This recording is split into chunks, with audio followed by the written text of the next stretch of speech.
আমার একটা ছেলেরে আমি দীর্ঘ 4-5 বছর ধরে দেখতাম, প্রত্যেক মাহফিলে দেখছি হে সামনে বসে, আমি বইলেই তারে নজরে পড়তাম। পরে একদিন আমি তারে ডাকছি, ডাইকে আমি বললাম তুমি কি করো? কয় হুজুর আমি মানে প্রতিদিন ঘাস কাটি, আর ঘাস কাইটা বিক্রি করি, যা পাই তা দিয়ে সংসার চালাই। তাই বললাম তুমি যে সব মাহফিলে আসো, আমি দেখলাম তোমারে। কয় হুজুরে যখনই আপনার কোনো পোস্টার দেখি, কয় আমি তখন এই ঘাস কাটার টাকার থেকে একটু একটু টাকা জমাই, গাড়ি ভাড়া মিলাইয়া রাখি, আপনার ওয়াজ শুনতে যাম। তাই বললাম যে মাশাআল্লাহ। তো আমি বললাম যে তো আর কিছু কইবানি? কও যে আমার জীবনের একটা স্বপ্ন আছে। আমি বললাম কি স্বপ্ন কও?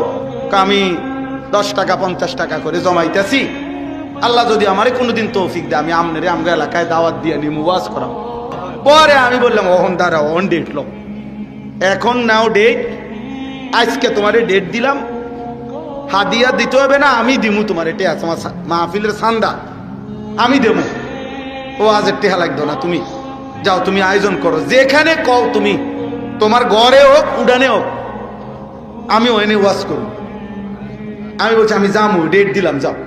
এই ছেলেটা তার দাওয়াতে আমি গেছি মাহফিলে, গিয়ে দেখছি ওই গ্রামের মানে ওই উপজেলার সবচেয়ে বড় কলেজ হাই স্কুল মাঠ, যেটা বিশাল মাঠ, এই মাঠে এই ছেলে মাহফিল মানে আয়োজন করছে। আমি গিয়ে দেখি একেবারে যদি কম হয় মানুষ 15-20 হাজার,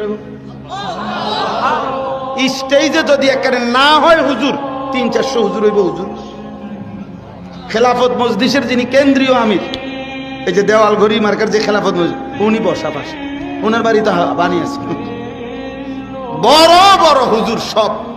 তাই বললাম কি রে কারবারটা কি, কার মাহফিল এটা?